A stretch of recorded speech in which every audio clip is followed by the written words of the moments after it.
Digital identity firm Vouched is scaling up with $17 million to tackle the problem of verification for AI agents. I'm Joel McConvey. Today on the Biometric Update Podcast, BU's managing editor Chris Burt talks to Peter Horodan, CEO of Vouched, and Misha Polovneff, VP of Corporate Development at BHG Financial, a participant in the recent Series A funding round aimed at addressing agentic AI. How are you, gentlemen? It's great to be with you. Great. Well, thank you very much for joining us. Congratulations to you, Peter, on the big Series A funding round. And I've got a few basic questions for you, but I wanted to start by asking about the emphasis on agentic AI in the announcement, because, coming from the biometrics and identity verification perspective, as we often do at Biometric Update, I've always kind of thought of Vouched first and foremost in the human identity verification context. So then I end up wondering, to what extent is this emphasis on agentic AI and KYA a product of the vision all along and something that has been kind of building to this point? And to what extent is it a response to the timing of current market developments? Thank you. Well, this is really one of the greatest times, most exciting times to be working in the field of identity. I mean, we are sitting at the occurrence of two major C-wave level changes that are going to completely reshape how every business thinks about working with its customers and working with its employees and identifying people online. Traditional online verification has been something that happens not very often. Maybe there's regulatory requirements or some other requirement that says, hey, we really need to know who you are online. So would you mind pulling out your driver's license, showing it to the camera? And then there's a whole procedure where you can scan the information off that license. You make sure that the live face matches the face on the license. You make sure the data matches what you expect. And Vouched right now is best in the world at that. And we have a terrific business doing that. But there's two changes coming that's going to reshape and sort of upend how every business thinks about this process. And I think is going to lead to a lot stronger identity online. And those two things are mobile driver's licenses. So what this is when your driver's license is not just a piece of plastic that you keep in your pocket, but it's something very active that lives on your phone. And in order to use it, you need to have a biometric. So you will get a driver's license. You'll still get the little plastic thing, but then you'll also get a cryptographic certificate signed by the state that lives on your phone that you can then use to identify yourself. And in order to use it, you must provide a biometric to your phone. So let's say that we were in a browser session. The website might say, hey, I need to see your license, please. Your phone would come alive. You would have to use your thumbprint or your face print. And then once you do, your phone will then use that certificate to sign an attestation that, this is Peter Horodan or whoever. And you can even choose in a fine-grained way what you want to share. You might want to share only that you're over a certain age without sharing your name or things like that. So it is a way to use biometrics and a brand new thing created by the state to prove in an incredibly reliable way that this person is exactly who they say they are. And it's going to change a ton of workflows. I think gone will be the days of captchas, prove you're human, rather than solve this funny puzzle will be just show us your ID. And because you have to provide that biometric, we know it's you and we know that it's not a bot. The other thing that's going to be happening is AI. And so what we're finding is that up until now, the internet has been mostly human actors, and they've been some bots, but those bots have been, for the most part, automations run by humans to do certain things. But we're now seeing a new actor, which is artificial intelligence actors on the internet, which are doing things on behalf of humans. And ChatGPT just released this feature a few weeks ago, as did Perplexity and a few others. But in this case, what happens is that AI says to the customer, hey, you'd like me to work with that website for you? Maybe it's an airline. Maybe it's a restaurant reservation site or whatever. Just give me your username and password, and I will do all the work to go log into that airline and book that ticket for you, or log into that restaurant reservation site and make that reservation. And this is incredibly useful. It saves you a lot of time. And for the first time, everyone has their own assistant. So it's a really exciting feature to be able to use. The challenge is in the way that it's currently been implemented, where the AIs are saying, well, just give me your username and password, and I will pretend to be you.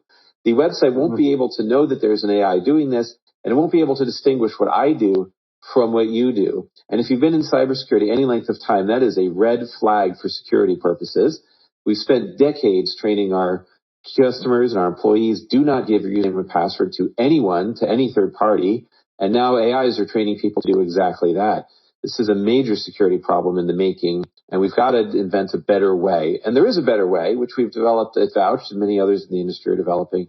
But it's going to lead us to bring in a whole new ecosystem of identity so that we can identify the AI as separate from the person. And we can keep track of what has this person delegated that this AI can be able to do for the person. And then how do we measure the reputation of the AI? Some AIs will behave well, some AIs will behave poorly. That's why we need to be able to identify the AI as a separate entity so we can grade the AIs on how well are you doing at following the rules of the site. So we need a whole new ecosystem for this. As part of why we're so excited to be building in the world of identity at Vouch. And it's a reason that people like BHG Financial were so excited to invest in our Series A round.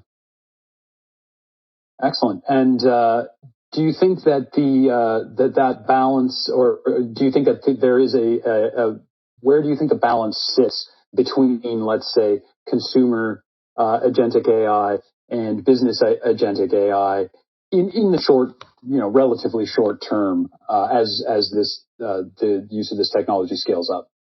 Yeah, it's an interesting question because we're seeing people not only use software agents to do things consumers might do, such as e-commerce shopping or buying travel tickets or some of those other things that we mentioned. But what we're seeing is employees now are saying, wait a minute, I can use this AI to just do my job for me. So let's take a case where maybe an employee needs to prepare a report on how they're doing in a sales role. What they might do is take an AI, have it log into the company's Salesforce management system so they can see all the leads, all the prospects, and all the customers, get that information, compile it, and make the report that the employee needs to make. Maybe you can see where I'm going with this. Mm-hmm. The problem with this scenario is that now the AI has a login not just to some consumer site, but actually to our company's site and can see all of our trade secrets, our customer lists, can see our financials, and so on. And the thing that I think a lot of people don't realize is that everything that you do with an AI, there's really no expectation of privacy there. For example, the New York Times has an active subpoena against OpenAI and can subpoena any ChatGPT conversation. And the judge has been very clear, that's true whether the conversation involves proprietary information or not. And so you very well could find, if your employees are doing this, that your sales list, your accounting information, your financial results are now being subpoenaed by the New York Times. And so what happens once you let third parties into your corporate ecosystem, all of your trade secrets and all of your corporate data is now in the hands of third parties and you have no more control over it.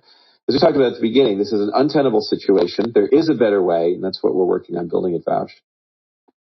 Well, I'm glad that you have a way to deal with that frightening scenario that you paint there, Peter. But at the same time, a lot of this, in terms of what it means from a business standpoint, is fairly speculative at this point, right? I mean, we know that there's going to be value in these agents, and therefore there's going to be value in securing them. There's going to be value in meeting the regulatory requirements that go along with allowing them to interact in the way we want.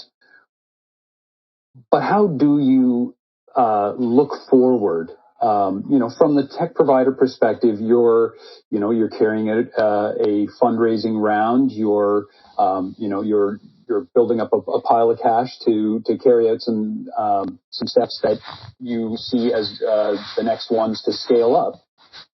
But you've got to balance a number of different concerns there, obviously. So how do you go about putting value on this kind of emerging technology? Yeah, that's what's interesting. I mean, they're both feeding on each other. And what we find is that we're starting to see interest in identity verification from far beyond. Traditionally, it had been the realm of financial institutions, healthcare providers, and other regulated industries who need to identify people online. And what we're starting to see now is actually every business is becoming interested in it because every business is facing the same challenges. Number one, AI is a force for good and a force for bad. AI deepfakes are becoming much more prevalent. It is much easier all of the time to create a false identity, to have an AI create a very convincing live video of a person or audio of a person. Beyond that, even physical fake IDs are becoming, there's websites that you can go to, and the cost of a fake physical ID is about $50. Mm-hmm. And if you're still using the old send me a photocopy of your driver's license, the cost of a fake version of that is about $2. You can just go on the website, enter the fake information that you want, upload the picture that you want. You can even choose which ID, out of all 50 states, you can choose which state, you can choose what ID type you want. And then if you choose a physical one, a couple of weeks later, your physical ID will come in the mail, and it's absolutely perfect. It has the barcode scans, it has all the safety features and everything else. And what's happening is people are using these synthetic IDs where they take someone else's personal information, but their face, to create a physical ID that matches their face, but then has somebody else's information. Then they might go into a car dealership and buy a car on that person's credit and then disappear, and no one knows who did this. They might go get a job at your company, download all your company's most sensitive information, and then disappear. This has actually happened in the healthcare field several times, where people have created a fake synthetic identity. They've downloaded people's personal information and healthcare information, and then they've just disappeared. And the company, which used to use send me a photocopy of your ID, realizes actually we have no idea who that was, because it was a fake photocopied ID, and actually nothing checks out in what was sent once you actually try to figure out who this person really was. So this is starting to happen over and over again. You read stories of parents who were fooled because their children called in a crisis and said, Mom and Dad, I need money right now. The parents, as great parents do, immediately wired money to help their children, only to find that their children were safe and happy in their dorm room. And then what had happened is that somebody had created a fake version of their children, used social media to download their likeness, to download their mannerisms, to learn some information about them, created an AI version of that child, which was good enough to fool their own parents. There's a news story about almost every day. There's another news story with this exact same scenario. So identity is becoming harder and harder. At the same time, we have this new batch of tools. Mobile IDs are impossible to fake because of cryptography, because you can trace the digital certificate all the way back to the state. There's no way to fake that mobile driver's license. The only way we thought of is to have somebody working for you in the DMV, which is a pretty tall order. But once it's been signed by the state, number one, it hasn't been tampered with. And because it has that biometric, it's only being used by the person it was issued to. So that provides very strong identity, and that's leading to a lot of businesses to be very interested in this.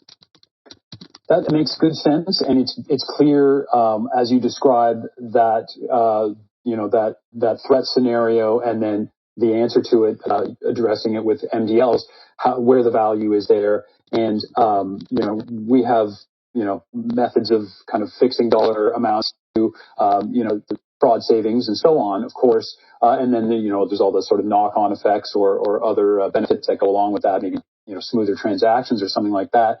But for interactions involving agents, do you take those same figures and kind of extrapolate out based on transaction volumes, or is the pricing for these things going to be dramatically different, or how do you see that working? Your question is, how are we pricing it?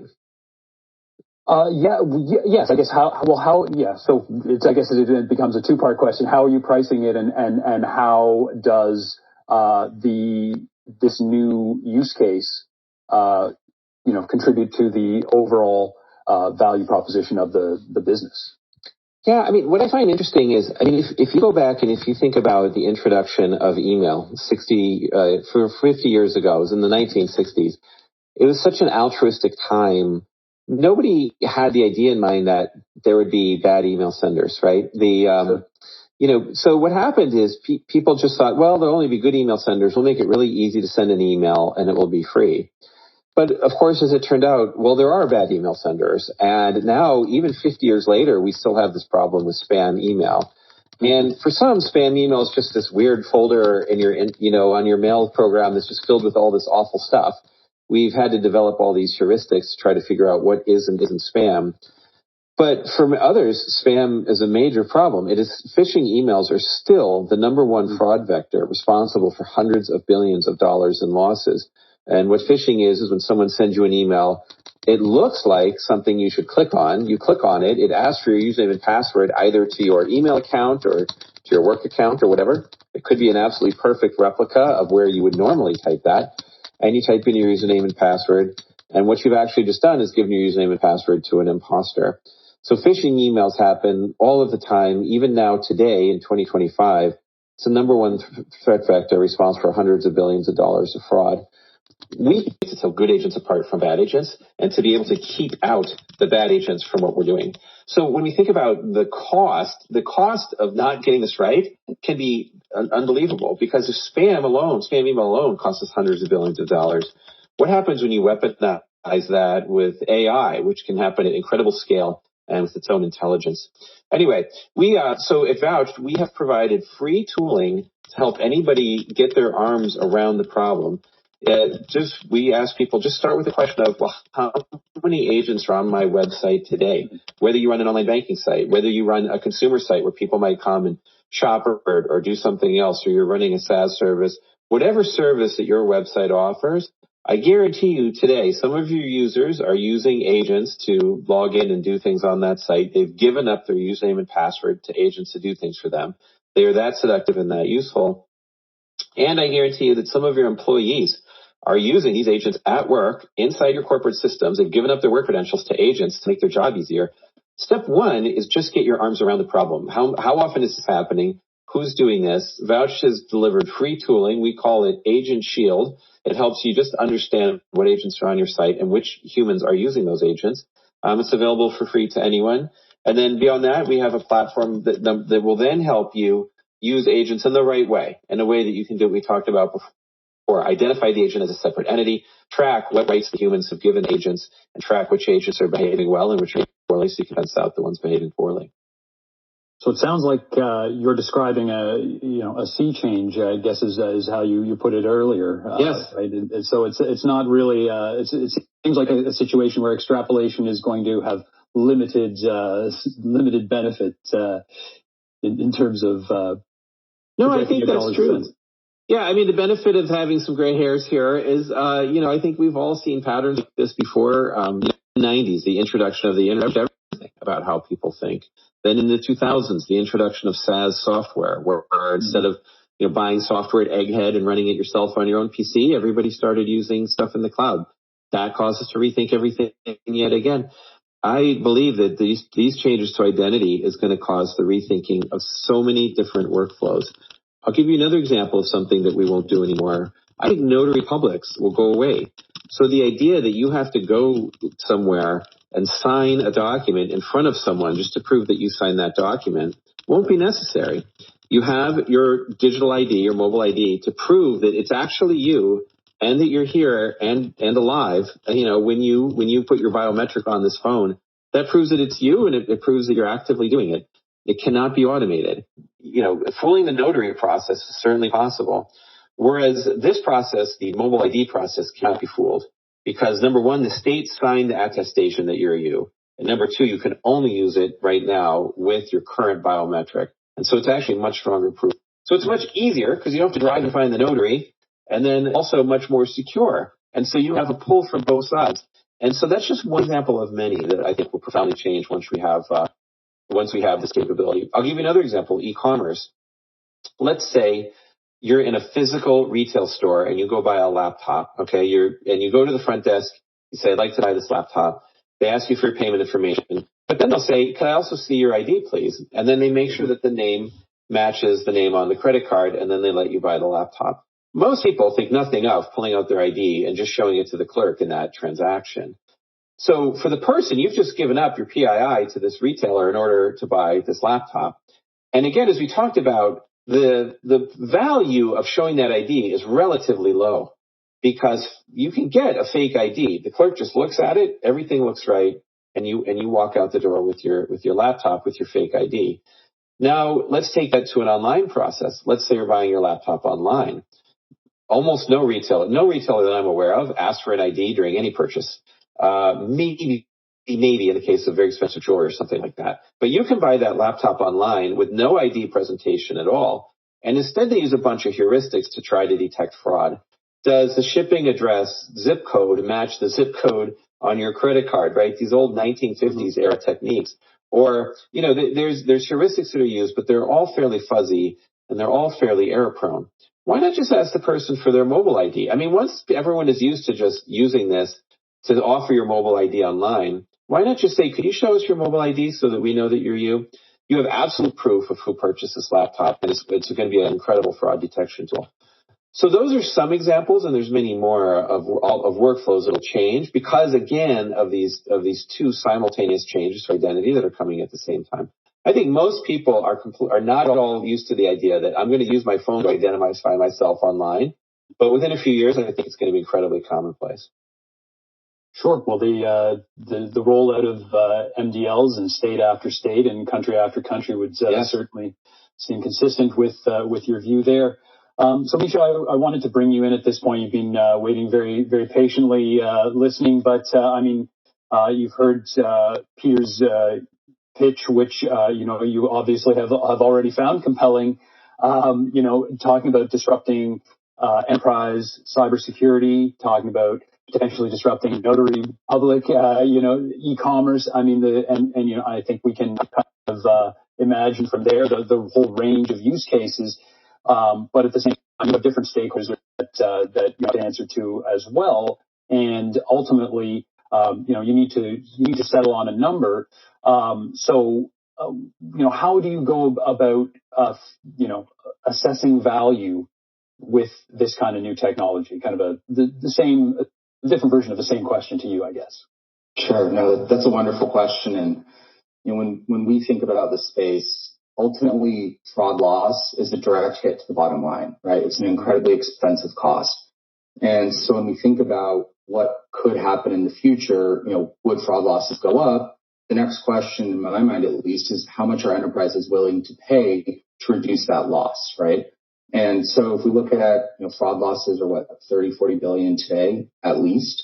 You multiply that by 10 times when you have agents that are running 24/7 around the world, infinitely scalable. I would imagine that fraud loss number only climbs without the introduction of additional, step ups or other layered approaches, maybe that do require more of that human element and are less reliant on some of the heuristics that Peter mentioned. So I guess that's a long-winded way of saying we think that the market today is large, it's rapidly growing, and only going to get bigger with the proliferation of some of these new tools. Absolutely, and the proliferation of those tools is, obviously a big topic of conversation all around, the tech space, definitely dominating digital identity at the moment. So I wanted to ask, I'll come back to you first, Misha, and then ask Peter the same question. But what does the adoption curve look like for AI agents? I mean, we've definitely hit a point where the early adopters seem to be in, but how quickly do things scale, towards that infinite potential that you referred to? I think, as Peter mentioned earlier too, we're starting to see a convergence of consumer tooling and business tooling, where many of us consumers are expecting a very similar experience that we have in our own personal lives, but within the work environment, right? So if we take that mental model and extrapolate it out a little further, you can imagine that many of the ChatGPT and the Perplexity and the Grok-like tools that we use in our day-to-day lives are only going to further embed themselves into the enterprise. Now, the question I think a lot of the enterprises are probably asking themselves is, what's the risk and how do I stop it? And if not stop it, how can I mitigate it, right? And so it's less about knowing that, hey, we're going to stop it, full stop, and more about what are the measures that we're going to introduce, maybe add a little bit of friction, but hopefully prevent the rise of agents acting in unauthorized environments. So you kind of raised the prospect there that KYA itself has a role to play in that adoption curve, right? Absolutely. And as consumers and ultimately employees adopt the tooling more and more, the adoption curve within the business setting is going to grow rapidly, as this is what we're used to doing on a day-to-day basis outside of the 9 to 5. Sure. And Peter, do you have anything to add on in terms of the adoption of agents themselves and or KYA? Yes. So aside it's eye-popping to a lot of people is that already 7% of the population in the United States that has an ID has a mobile driver's license. There's two, California and New York State have both already started issuing them. And so now we need the apps to catch up. People are starting to have them. It's a strange novelty of what is this thing and how does it work? And you're starting to see signs, at the airport and in a few different places. I think we're achieving a tipping point where, so the expectation is that by the middle of 2026, so just under 18 months from now, we'll get to about 50% of people who have a driver's license will have a mobile driver's license. And once we hit that tipping point, then you'll start to see applications really start to come online. We're in a little bit of a chicken and egg situation. It's being fed by the states issuing these.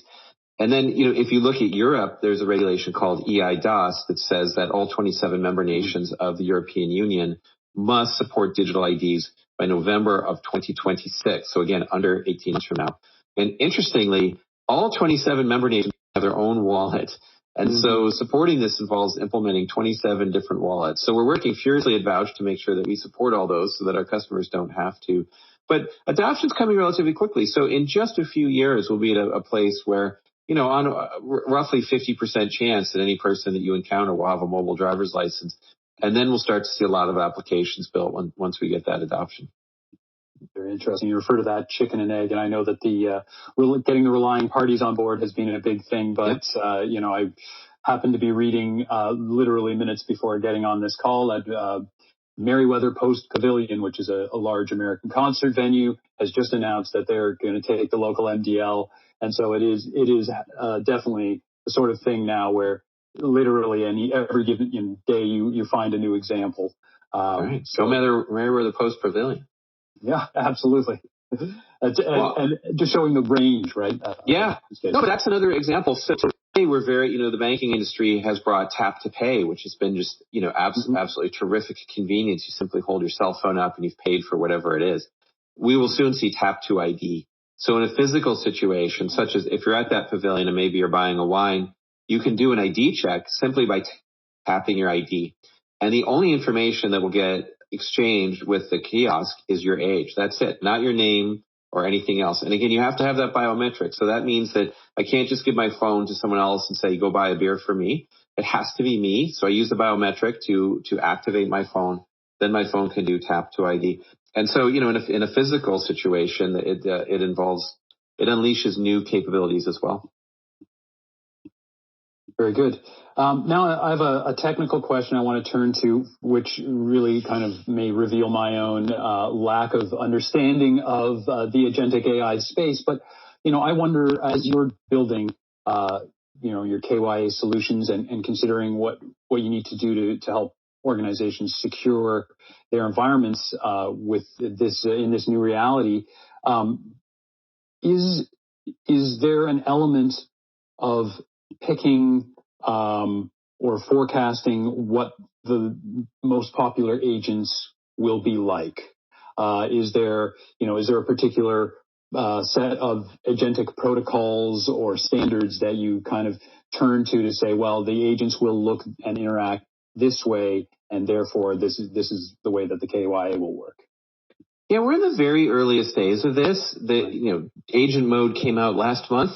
Interestingly, we got a little bit ahead of it because we saw this coming late last year, and we shipped our Know That Agent platform in May. So we've been ready for this, but we do need a new set of protocols. So the reason that these agents are working in a way that is so shocking to security people, effectively telling users and employees, just give me your username and password and I'll do it for you. And by the way, defeating any one-time password, because with the agent, if you haven't tried it yet, it's really quite stunning. The agent says to the user, here's the login page, you log in, and then if there's an OTP or another second factor, it says, well, go ahead and type the 6 digits or solve the puzzle or whatever it is, prove you're a human. And then once you've fully logged in, then I'll take back over again. So it's thoroughly defeating not just the username and password, but an OTP or a human check or anything else like that. So it's really shocking what the agents are doing today to defeat the security mechanisms that we've already put in place to protect our systems. But the reason they're doing that is they have no other alternative. If they want to work on behalf of users today, there's no mechanism to say, well, I'm an agent, I'm working for this user's delegated rights to me, please let me in. And so these protocols need to be invented. Interestingly, the banking space is well ahead here. There's something called OAuth 2, which is a model of how this should happen. And you might have seen this if you've ever connected a budgeting app to your bank or an accounting app to your bank, where you go through that enrollment process where your accounting app says, I'm going to take you to your bank's website. You need to tell your bank it's okay for me to log in and see your balances. And then the next thing you see is a screen from the bank, not from the budgeting tool, but you go to the bank and the bank says, this budgeting tool is knocking on our door saying that they'd like to see your balances. Would you like to allow this? And then you can say yes or no. And you can do it in a fine-grained way. You can say yes for checking account, but no for savings account. Or you can say yes for seeing my balances, but no for making a payment. They can't make any payments. And the reason this is important is that, number one, the budgeting app is identifying it as a unique entity. It is not pretending to be you. It is being itself and saying, I'm for it, this human. Number two, there's rights that are delegated in a very distinct way. The human specifically delegating the right to see checking, but not the right to see savings. The method of delegating those rights is audited and revocable. So you know when did the human delegate the rights, and the human can come back later and revoke the rights. Say, I take away the right to see the balances. I don't want this agent being able to see my account anymore. That is a much more manageable security situation because the human did not give the username and password to the budgeting tool. Instead, the budgeting tool said, go to the bank and tell the bank that it's okay for me to see some stuff. So that works. That works. And interestingly, back to all of this has happened before, in the earliest days of banking, that mechanism did not exist.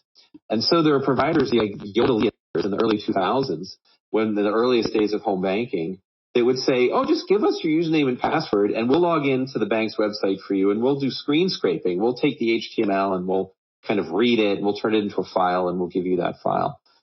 And banks had to work with this for a while because it was the only thing that existed. But then they said, no, this can't happen anymore. We're going to invent this new protocol. The OpenID Foundation did a great job of creating this OAuth 2 protocol. So what we need that same thing, but we need it for every website now, not just the world of banking, but actually every website needs to adopt a similar approach. And at Vouched, we've developed our implementation of that. It's called MCPI. Model Context Protocol is Anthropic's specification for how agents should work with relying parties. We've added the -I part to it to provide much stronger identity controls than were in the original specification that solve the problems like we talked about so far in this podcast.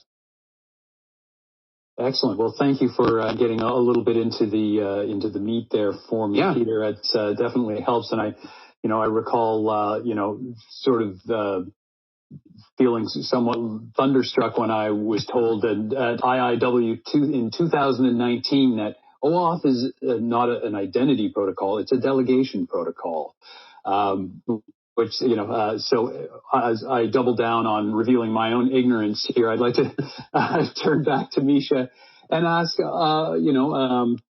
from a sort of novice perspective, I'm hearing about, the AI, the cutting edge AI concern here, and obviously we're talking about these in-depth identity concepts and cybersecurity concepts. And Misha, you have, your, complicated and, very in-depth financial considerations that you have been trained for and gone to school for and have, building up expertise in. And now also delegation protocols, right? So I guess my question, the sort of facile version could be, did you ever think you were going to learn all about delegation protocols? But maybe the more serious version is like, how much expertise do you need to kind of gather on your end as you're making investment decisions for this kind of cutting edge technology? I wouldn't say it was on my bingo card, that's for sure.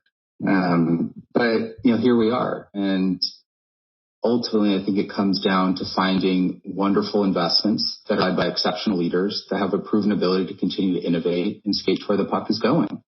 And we've been fortunate enough to be both customers and investors within Vouched for the last 5 years. And they've consistently demonstrated an ability to continue to innovate the product. And whether it's specific features or use cases or workflows that are unique to lending and regulated financial institutions or to other regulated institutions like healthcare, they've been able to continue to build and evolve as the technology has as well.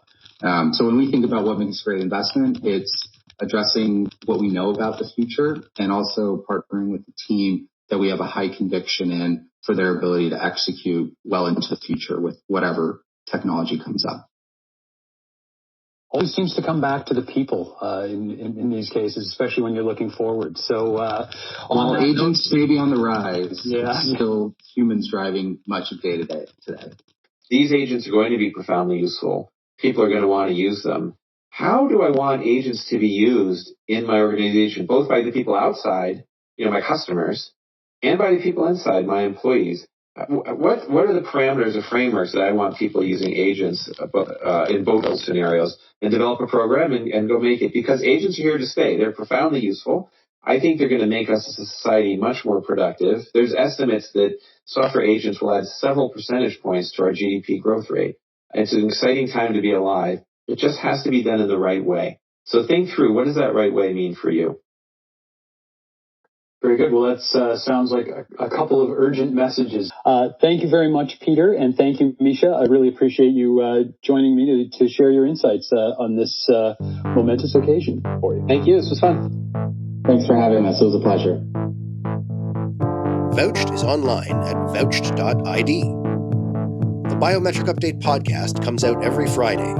Find it on Podbean, Apple, Spotify, YouTube, and with all the latest on biometrics and digital ID at www.biometricupdate.com.